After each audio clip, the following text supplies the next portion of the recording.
Are some Senate Republicans trying to block Tulsi Gabbard in secrecy? In an X post today, Turning Point USA co-founder Charlie Kirk revealed that senators are reportedly considering holding a private confirmation vote for Tulsi Gabbard, keeping the vote tally hidden from behind the public. And Kirk wrote this on X. He said, "This is outrageous and wrong. The American people deserve to know how their senators vote on Trump's nominees." And that vote is scheduled for Thursday. The Trump administration froze $3 trillion in federal grants, loans, and financial assistance programs to ensure that the funds align with Trump's agenda on DEI, gender ideology, and environmental policies. In response, the Democrats are trying to delay proceedings this week for Russ Vought. He's Trump's pick to head the Office of Management and Budget. Representative Chip Roy introduced legislation that would prevent the Chinese Communist Party from purchasing land in the United States, called the Securing America's Land from Foreign Interference Act. And in Washington, D.C., Karoline Leavitt gave her first press conference today, and she's already proving more transparency than her predecessor. After research and study, the drones that were flying over New Jersey in large numbers were authorized to be flown by the FAA for research and various other reasons. I can't believe that it was that easy, that the Biden administration kept that from us for so long. Elsewhere in media, Jim Acosta officially announced that he's leaving CNN and left the audience with this ironic warning. Watch. It is never a good time to bow down to a tyrant. I've always believed it's the job of the press to hold power to account. I've always tried to do that here at CNN, and I plan on doing all of that in the future. One final message. Don't give in to the lies. Okay, we'll be listening, Jim. Don't worry. But it's clear that we're witnessing a seismic shift in Washington. From the transparency in the press room and the bold moves on federal spending, the Trump administration is wasting no time shaking up the status quo. Whether it's freezing trillions in grants, prioritizing America's security, or calling out the media, these actions are a direct challenge to the deep state and the business as usual in D.C. But the big question is this going to be the start of real accountability and putting America first? Only time will tell. Now let's bring in Blaze News Editor-in-Chief Matthew Peterson. So, MP, we look at this and it's a new day for media. Karoline Leavitt was out there welcoming a lot of the non-legacy media to the group. So where do we go from here? To the moon, and then to Mars, and then to the stars beyond. Elon's trying to get all those places. There are no limits to what we can do. I'll just go right into a Trump speech. It is a sea change, but it's also like an explosive sort of time. So the momentum that you see, everything you see it. First off, the era of decline is over. What did Trump say in the inaugural, right? The era of decline is over. So we're going to put a kibosh on all the ridiculousness. But then the other part of it is ushering in the golden age, as it were. And that means turning the tables on everything and welcoming all the people who are talented, who want to do the thing, who want to, actually go and report from different perspectives. And so what you're seeing with this, spurning legacy media, inviting everyone in the White House is just a small sign of what's to come. And it's very exciting. And everyone out there should realize, now is the time to move, to act. I love the juxtaposition between Jim Acosta and CNN. Yeah. And all of the new non-legacy media, right? The new media that's on the right that's coming up, and just saying, okay, this is a new way forward. We don't have to just be stuck with what we've always had. Yeah, with CNN, I think a lot of people feel the way I do. It's like that scene in Tombstone. Well, bye. Peace out. Don't let the door hit you on the way out, right? So you see the decline of that legacy media is very real. They're finally having to pay the piper. This has been coming on, though, for a long time. Trump started this when he labeled them fake news. He kind of took the spear that they were trying to attack him with and turned it around as they wrestled, on the media itself and said, no, you're fake news. And they doubled down on all their ridiculous lies and claims over the years. So now they are suffering the consequences in a very real way. And what's still, again, to the moon, to Mars and the stars, who's going to build the next media outlets of the future? Well, that's what Blaze is all about. That's what the exciting, era in which we live is all about. There's a whole new path now open. There is a whole new path, and Doge is trying to build a path for some financial responsibility in the country right now. And we see budget cuts left and right. It's an exciting time to just go through and say, oh, which program is going to be next? Like tomorrow, we don't know. We're going to have to wake up and see, okay, where are they going to freeze the funds next? Now, it's a different time in that the White House is prepared. Karoline Leavitt is prepared to push back because people are saying, oh, you're going to be so mean. Medicaid is going to be going offline. All of these different programs. And how are these, homeless people and poor people, how are they going to get their money? Well, they realize that these people still need their funds. Those are going to get to them, and they've addressed that already. They are ready to go on offense and make sure that they get what they need in the policies that are done and the financial cuts that need to happen while still playing that media game. Exactly, Jill. I mean, these are targeted strikes. And they've thought this through beforehand, clearly, and they're targeted strikes, where to freeze and where not to. And that's not difficult to do, despite what everyone's complaining about. Those charges are sort of ridiculous. The Trump administration has never been, to the chagrin of some libertarians and conservatives, right, has never been about stopping all of those programs. But it is about getting what it wants through, turning off the spigots of this ridiculous crap that they've been funding for a long time. And, I can see the excitement in your eyes and in everyone else's eyes as we talk about this, because it's actually happening. Well, and it's crazy that we had to see something from Representative Chip Roy earlier today called the Securing America's Land from Foreign Interference Act, right? This is one of those that you look at and you say, well, why haven't we already done this? Why have we allowed China to just come in? One, they take over our universities. We know this already. But then also our farmland seems to be a pretty big deal, and land in general. Yeah. So this is, I remember realizing something was wrong. Example 1,275 with the right, when I said, we got to stop this in California. We can't have, the Chinese upper middle class coming in and buying large swaths of America to rest their money. And there's something wrong with this. It's hurting Americans. And I remember, this free market argument, supposedly we have to allow foreigners to buy large chunks of land. And this is absolutely ridiculous. Of course not. Of course, this is a strategic threat. Of course, this hurts America. And it needs to end, and it's happening all over the country, and it's been happening for a long time. So thank God we're talking about doing something about it. And Rebecca Zelko has that piece on theblaze.com. Go read it and take a look. But when we come back, we'll be talking with Chris Bedford because he has an exclusive interview with Senator Mike Lee. Don't go anywhere.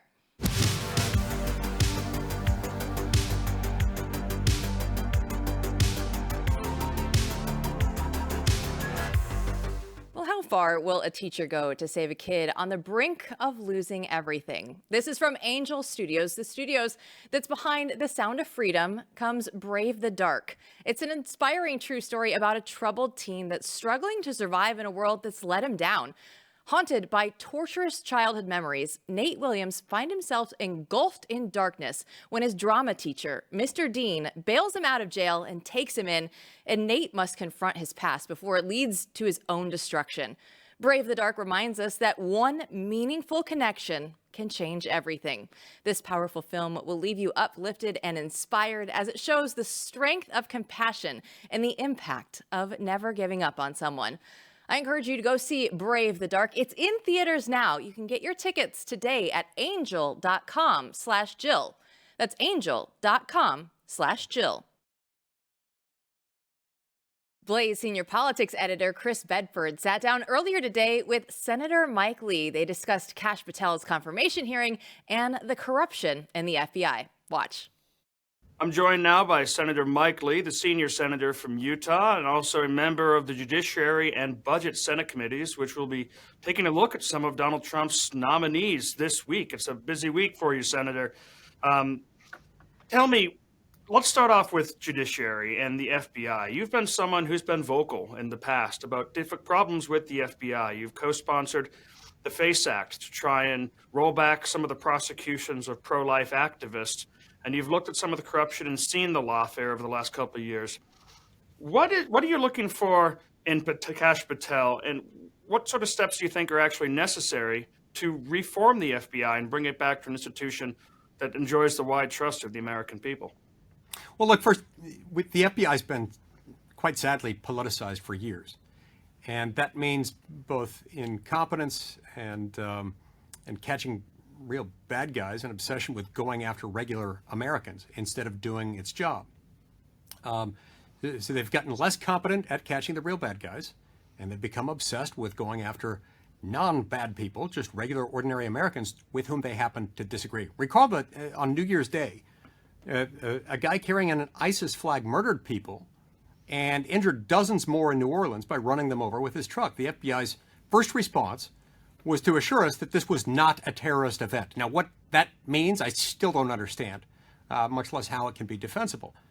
And it remains a tragic catchphrase with too many times where there's a preventable mass killing of some sort by a clearly unstable individual, they'll blurt out the phrase, well, he was on our radar. But the FBI has seen fit to infiltrate Catholic churches, looking for mysterious extremists, and go after groups concerned about what's being taught in their kids' schools. Just parents who want a better education for their children have been all of a sudden targeted presumptive extremists that the FBI feels the need to track. FBI Director Christopher Wray told the Senate Judiciary Committee that the top domestic threat to Americans was, in fact, white supremacists. It shows how detached from reality their priorities are and how much they're pushing convenient liberal media narratives. So enter Kash Patel. Kash Patel's confirmation hearing before the Senate Judiciary Committee is scheduled for Thursday, January 30th. And as a member of that committee, I look forward to being there and getting him confirmed, because Kash is the antidote to a lot of this. Few people know that on paper, Kash will be one of the most qualified FBI directors in history. But you would never hear that from the mainstream media, from the legacy media, because they're determined only to spin their version of the story, which isn't true, which is that he's somehow not qualified. They refuse even to give him that credit. Instead, they worry that he'll do exactly what Christopher Wray has done routinely, but from the other political side, which is investigate his political opponents. That's neither fair nor accurate. And I think that Kash Patel shares the concerns I've just expressed, that the FBI and other parts of the federal government have been weaponized. They've spied on law-abiding citizens without warrants, and things like that have to stop. So where do you think this went wrong? Is this a post-9/11 thing that was exposed by Donald Trump's presidency and the pushback to him, or is this a more recent phenomenon, or does it go all the way back to the founding of the FBI? Well, look, obviously where there's power, there is potential for abuse of power. There have been abuses of power within the FBI throughout its existence. That doesn't mean that there haven't been a lot of things that have been done that were good. But in recent years, we've just seen a lot more weaponization, a lot more overtly politically oriented decisions that have been made. And these things are difficult to quantify, but we know it when we see it. And so it's yet another reason why we've got to get Kash confirmed. Reminds me of the statement that President Trump made the evening he nominated Kash Patel a couple of months ago, where he put out a post on social media saying something like, I have an immunity, but we need Kash now, echoing this familiar commercial that often airs on Fox News and a few other channels. But Kash Patel is exactly what the doctor ordered, and we all need Kash now. Later that same day, I'm not sure how you'll fit all of this in, but you'll be talking to Russ Vought to be confirmed as potentially returning director of the Office of Management and Budget, someone who is a veteran of the first Trump administration, and someone who has really pushed the idea of impoundments, that the money that is appropriated by Congress for the executive to spend, that the executive is allowed to save money on that. Let's say if they say buy 3 tanks for $500 million and he can buy 3 tanks for $200 million, send the rest back to the Treasury. But it also seems to have been being used by this Trump administration already by acting directors to put a pause on U.S. aid to foreign countries until they can be reviewed, to put a pause on the trillions of dollars in grants given to left-wing nonprofits and other groups around the country and the world. Senator Chuck Schumer has really said that this is unconstitutional, that this is an attack on Congress. And you've long been a constitutional scholar and a defender of Congress's right to oversee the executive. How do you think this shakes out with impoundments and the future of the executive's ability to control spending? Look, I've never considered myself a scholar. I'm a lifelong student of the Constitution. I'm a guy who has a copy of the Constitution that's well worn because I read it. And as I read the Constitution, the president is in charge of the executive branch. And as I read this this effort the president is undertaking right now, this is just a good government measure to ensure that taxpayer money isn't going to programs that are incompatible with good governance and don't contradict the president's policies. And to act as faithful stewards of taxpayer money, people in the new administration, in any new administration, have to review federal programs to make sure that they're being executed in accordance with the law, and also that they don't undermine the new president's policies. So this is kind of a safety valve that's consistent with the law to allow agencies to review spending. The pause does not apply across the board. It is expressly limited to programs, projects, and activities that might be impacted by the president's executive orders. It's targeted to examine whether programs that violate the president's priorities and policies set out in the listed executive orders, such as ending DEI, the Green New Deal, funding NGOs that undermine the national interest, and it also specifically exempts Social Security, Medicare, and programs that provide financial assistance directly to individuals. It's temporary, and it'll be operating on a case-by-case basis. It's not yet in effect, but it's designed to give these agencies lead time that they need to begin figuring out which programs are and are not affected and which programs might need to be reviewed for conformity with the president's executive orders.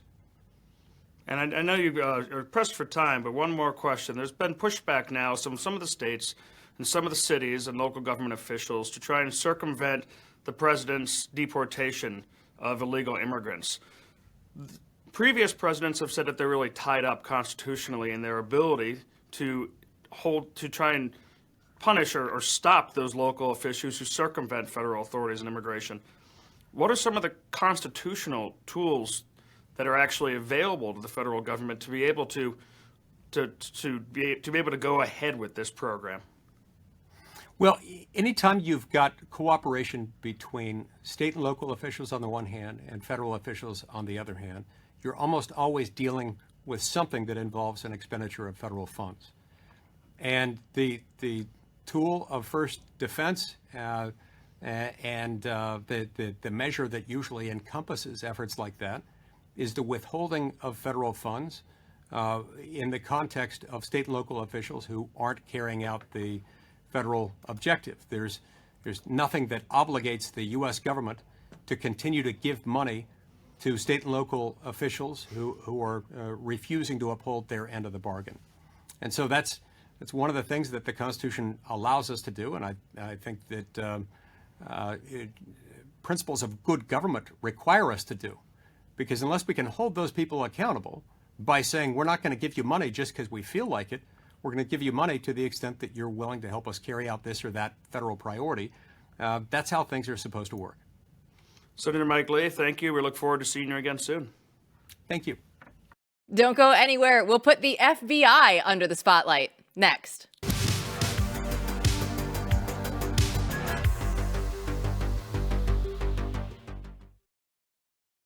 Today in the spotlight is the FBI. The Bureau was founded in 1908 to conduct investigations for the Department of Justice.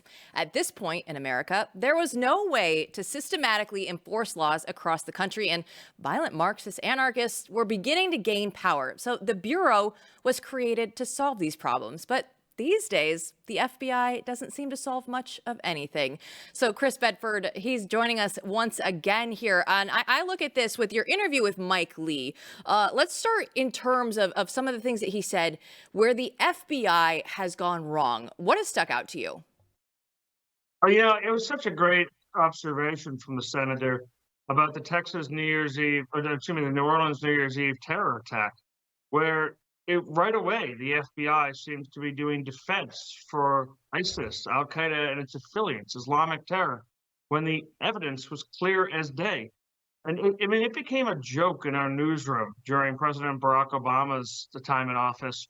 When there would be an attack, somebody would yell, Allahu Akbar, They would try to kill a bunch of people, whether on a New York City bike path or in a club in Florida.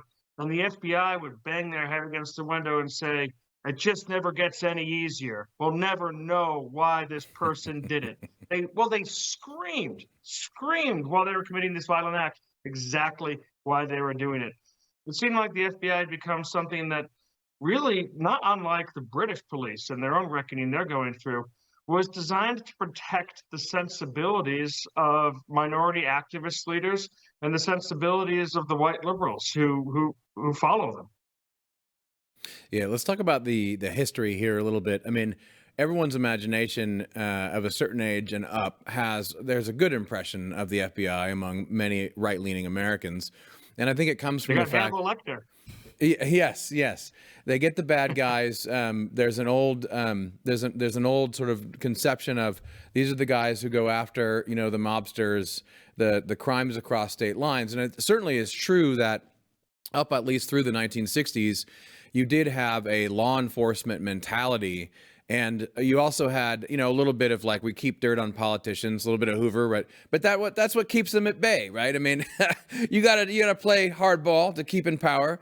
And there's much more of a law enforcement mentality. And as a mentor of ours, a teacher, Angela Codavilla, wrote, when you get to the 1970s, you see with Webster's FBI a change where, they did a good job going after commies back in the day. Going after the communist threat during the real beginning of the Cold War. But the New Left, they never went after. And if you wanted to describe this in sort of an organizational way, they adopted the values of the ruling class a long time ago and became bureaucrats really subservient to those values over time. And so what you see over time, right, is a degeneration just like the ruling class. So they don't go after the New Left for some reason. That terrorism is not something they're going to put an agent behind. Those people get away with it. And then you also see something we should bring up for the audience. Remember that also in the recent past, in the last 2 decades, there's all these celebrity cases, right?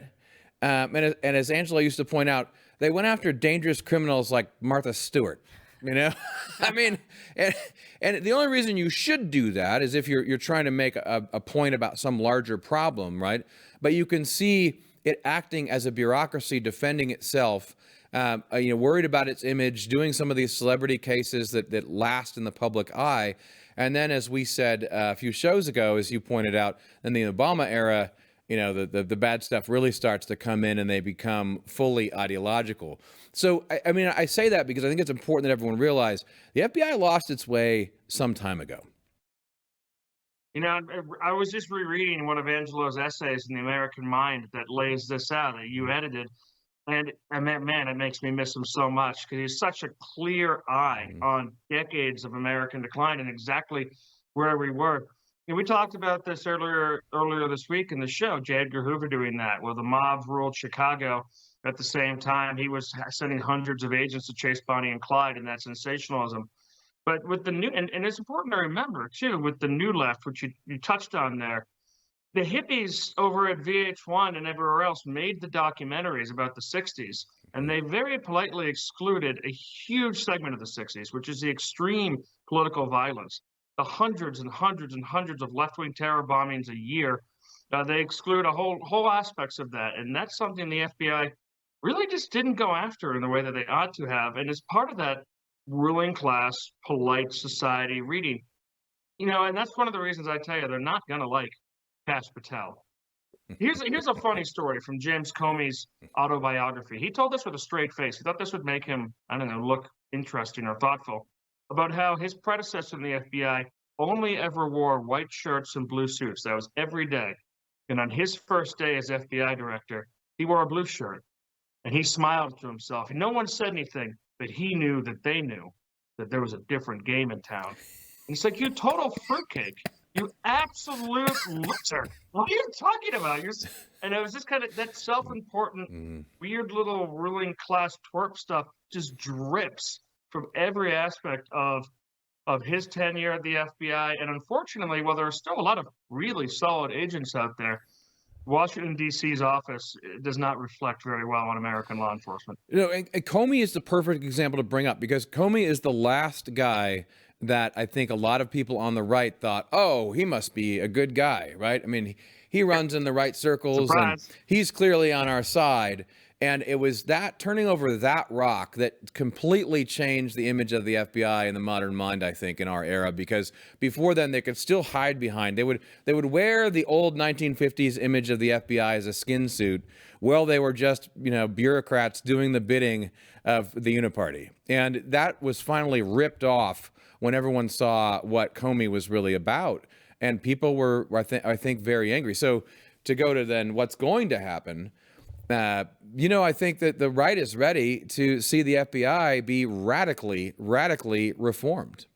Well, the right is ready for it, but the left is not. And we were talking with Kevin Roberts on the show last week. The deep state was out to get Pete Hegseth last week, and Kash Patel, his Senate confirmation is going to be on Thursday. And so, of course, we're going to get some headlines, right? An FBI whistleblower came out and alleged that Patel violated the protocol for the FBI's hostage recovery fusion cell by publicly commenting on an ongoing rescue mission, right? But then you go through and you see Mike Lee actually quote tweeted this earlier today from Robert C. O'Brien. He's the former assistant president for the National Security of Affairs. He posted on X, "I feel sorry for the Judiciary Dem staffer who has no idea how the USG hostage recovery effort works," and wrote a letter to Senator Durbin that demonstrates this ignorance to the world. He or she will probably not get fired, but will get a tongue lashing from the COS for embarrassing the principal, right? It goes on.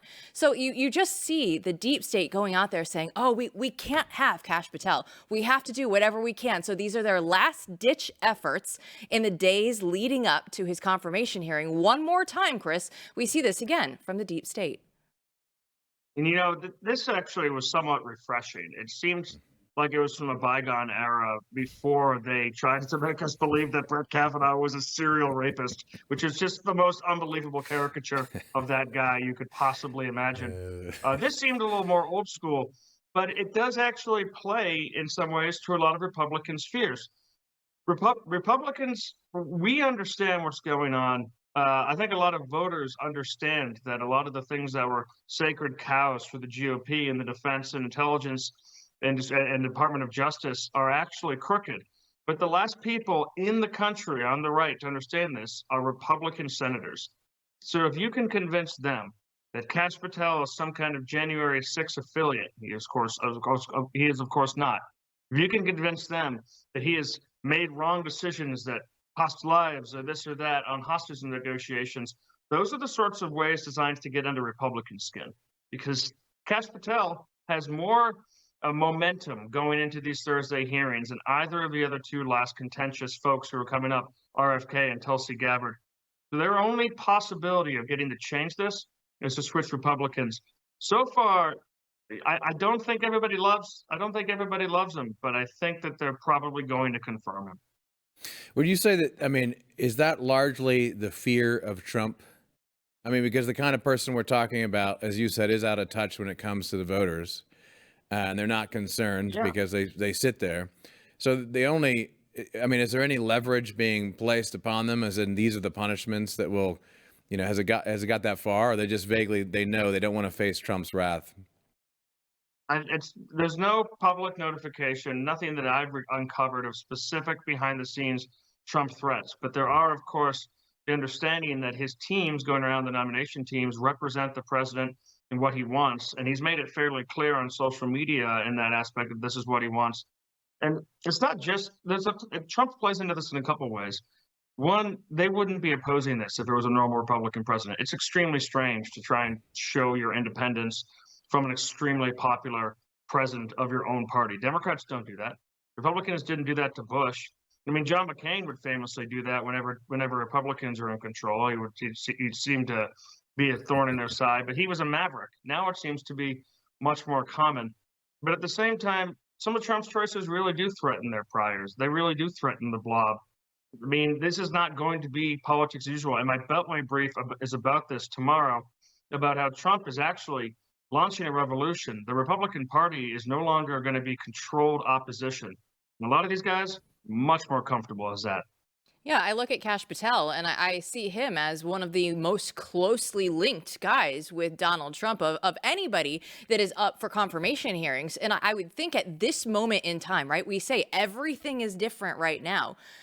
It's not a smart move if you're even if you're in the Senate and you don't have to worry about the votes that are coming down, even if you have a few more years before it's there, it's not going to be a wise move to go out and vote against one of Trump's closest allies. Yeah, absolutely. And I think that's one of the things that the reporting has broke last night, that Senator Tom Tillis was one of the instrumental folks in actually handling these ridiculous allegations against Pete Hegseth from a former relative who'd married in the family who was of a different political party and had no firsthand knowledge of them. And I think what you see with Tillis is he had to look around. He couldn't get a fourth person to join him. He would have been comfortable being the fifth no vote, but he wasn't comfortable being the one that pushed it over. And you have to look at your home state and say, Trump won my home state by a good deal. And even though Mitch McConnell may be my best friend, does he actually have my best interests at heart? Or am I going to get savaged politically if I cross him? And I think he chose wisely. He got a little too far in a post-Kavanaugh era playing footsie over there with left-wing activists, but in the end, he chose wisely. Chris, do you have any thoughts about this this rumor about a private confirmation vote for Tulsi?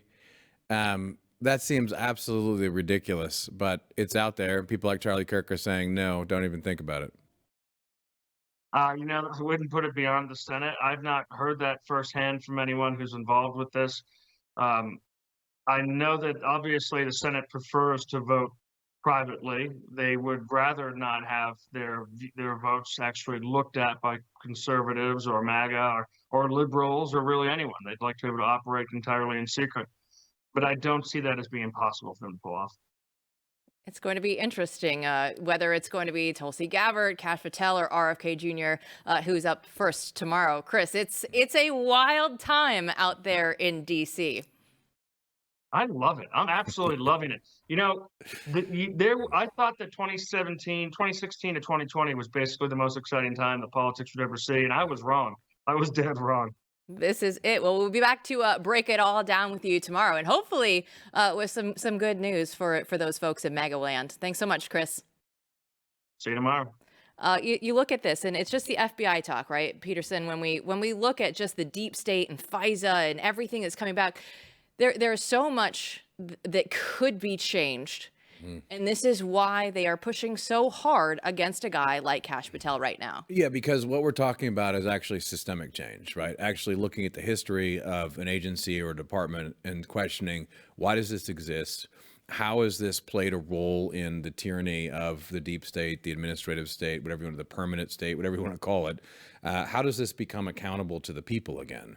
And that is a scary thing if you are part of the Uniparty in Washington, D.C. These people hate anything that's not predictable. I mean, when you're in Washington, D.C., when you're talking to them, and you say something that's outside of what they're supposed to think, you can see their eyes just kind of the light turns off and they're like, oh, I shouldn't talk to this guy, because they're like the kids in the high school football team. They all run together, right? No one should run too fast. No one should run too slow. You all run together. You stay in a tribe. You stay in a pack. And they're terrified of unpredictability. Well, guess what? Now they're going to get it good and hard because Trump's going to come in and smash the framework that they're used to. So, yeah, they're going to fight it. We've seen the executive order from Trump. We talked about the JFK, right? Release the documents. We made a big deal about that last week. Famously now, this interview has gone everywhere. Kash Patel was sitting in Glenn Beck's office just a few feet from our studio. And Glenn said, well, who has Epstein's black book? And he's like, director of the FBI. That's the guy that has it. And you see everybody on X and likewise that are like, hey, all right, if the Overton window has shifted so far that we've already got the executive order from Trump about the JFK documents, how long do we have to wait for the Epstein list, right? But if all these things are coming together, I mean, who knows what's possible? I mean, look, there's going to be, everyone knows about this. Everyone wants to see it. There's going to be incredible pressure to say, what is going on with that list? What's going on with all the video reconnaissance. There's more than 2 places, right? It's not just the island. There's New York. There's a place in New Mexico. There's a ton of blackmail material that was confiscated by federal agents. Where is that stuff? This is a valid question. It's not a conspiratorial question.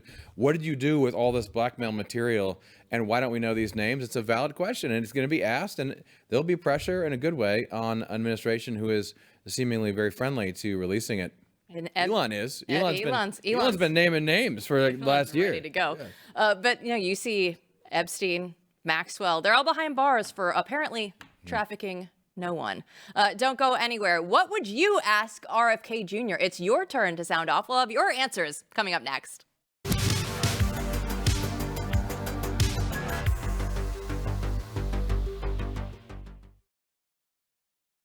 You want to talk about the Overton window shifting? Well, RFK Jr. is going to have his Senate confirmation hearing on Wednesday, and it's on the right, not the left. And everybody is very excited about this. But on X, this prompted me to ask you the question. If you could ask RFK Jr. one question during his confirmation hearing, what would it be? One of our colleagues, RINO, replied, could you explain how mRNA technology works and why you are troubled by it in plain English? We are definitely going to need the in plain English part because he would get deep into the weeds on that one. I mean, the first part of this, though, is that it was such a fraught conversation because the honest interpretation of what we just went through was, are you saying the right thing about the mRNA vaccine? Right. I hope you're not questioning it in any way. YouTube censors are coming down right now on us. If you're not on, you are a better person than I am, and you're not on social media, God bless you, and you didn't experience this, everyone was censored. I mean, your personal account, media companies like Blaze, and it was, you have to say the right thing about the mRNA vaccine, which, there's valid just concerns like, okay, does it leave something? I'll speak in plain English, right? But it may not be medically accurate, the kind of thing people think. Are you going to leave something in me, right? Is there stuff there? Is it safe? Like, what is it doing in terms of changing parts of my body?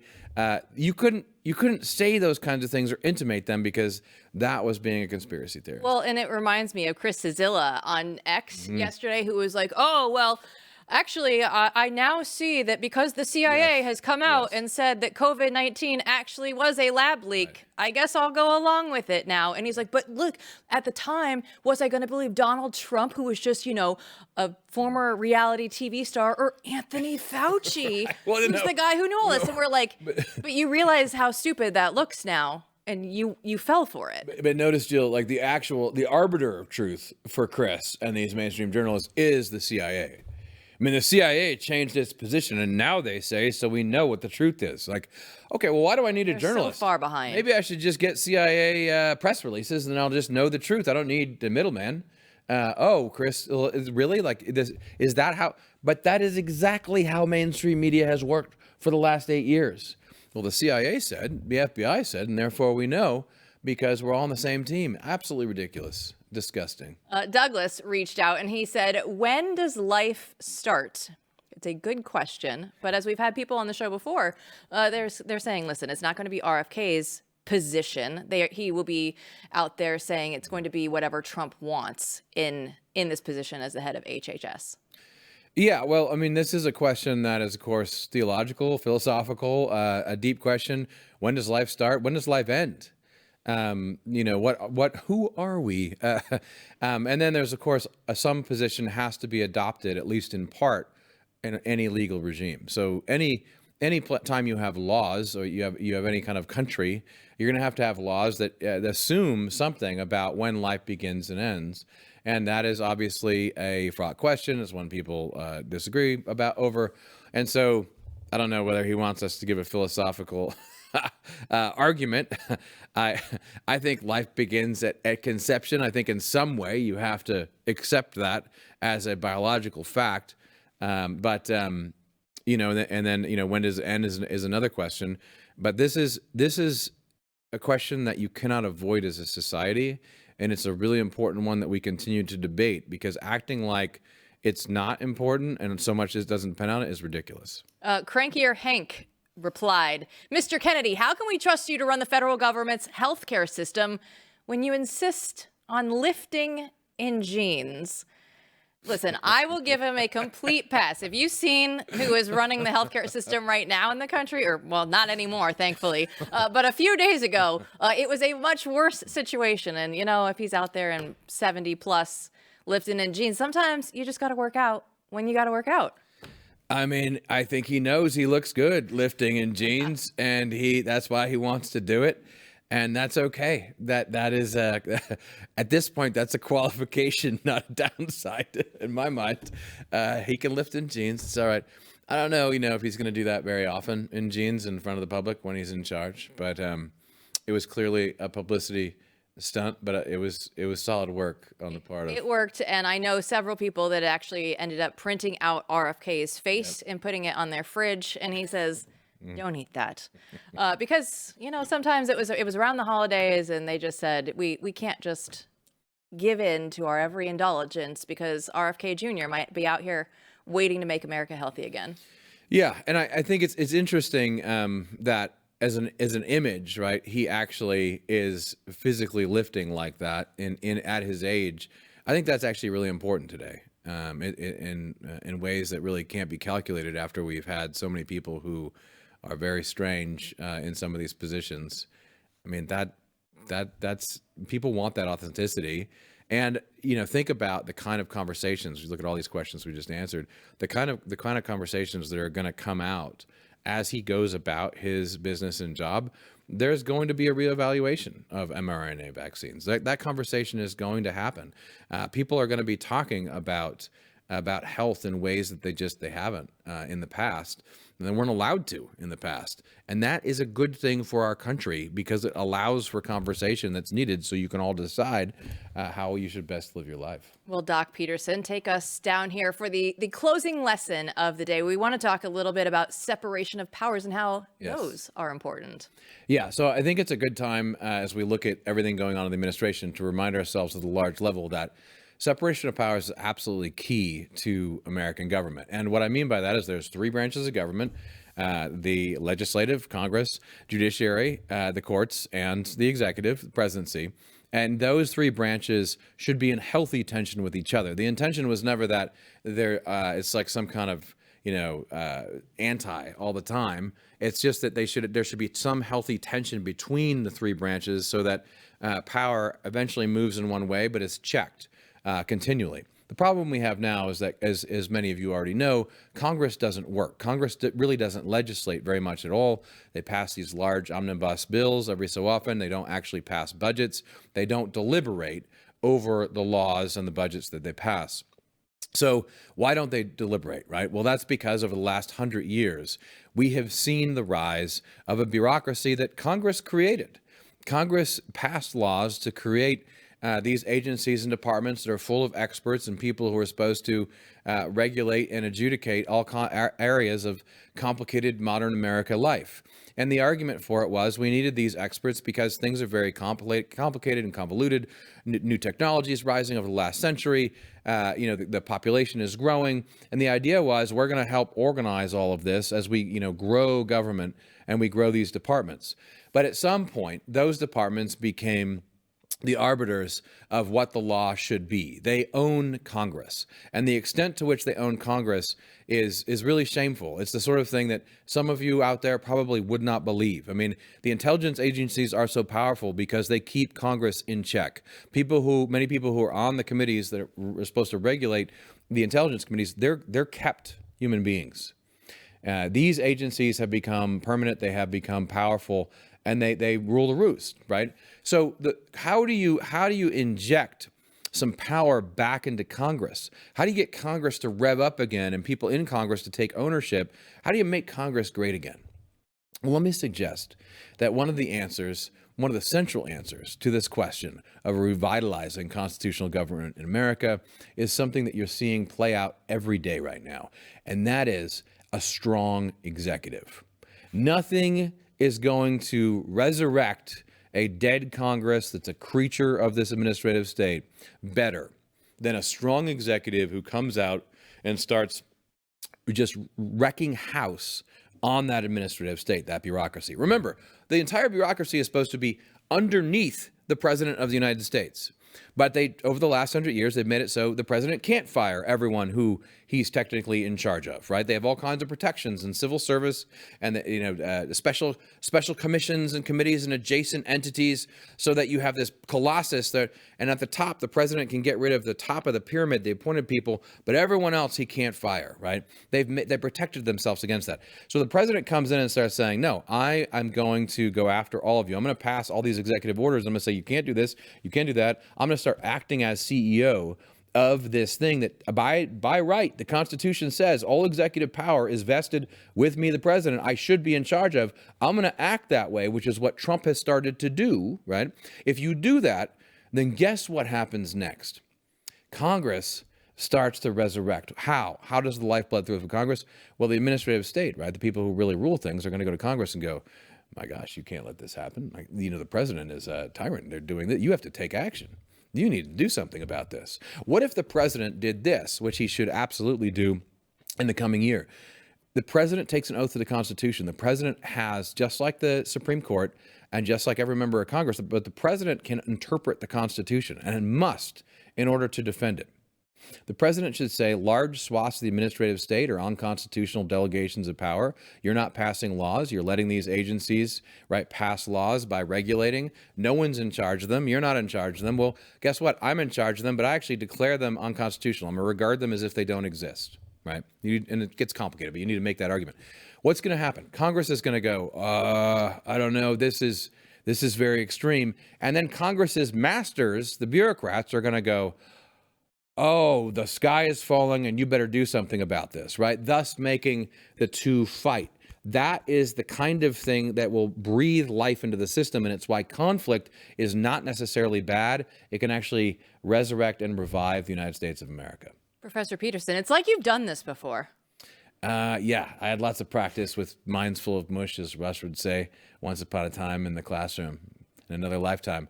But this is the kind of stuff that we're all interested in now, and we all we need to go back and think about so that we can support the right things moving forward, because everyone here is called to know this stuff now. We all have to be citizens together. You were talking about the budget. That just came into my mind because the House is down there in Florida right now. And guess what? We don't have a budget anymore. We just have CRs that we continuously pass. March 14th, I believe, is the next deadline. So we might be having some more fun. We Yes. thought we could only have that over Christmas. No, this year, kids, we get it again in March. Woohoo! Yes. Just think about the fact that we haven't passed the budget. I mean, it's We the don't even do craziest that. thing. Like- 20 plus years, 25 years now, we haven't passed a budget. You're like, separation of powers. We're going to get to the heart of the matter. And I'm like, hey, can we just pass a budget? Can we just make it a simple thing? This is why fund extreme the measures government. are needed. Like you have Exactly. to have a president who starts throwing punches. Well, stay with us because we're going to be breaking it all down for you, as you know, tomorrow night.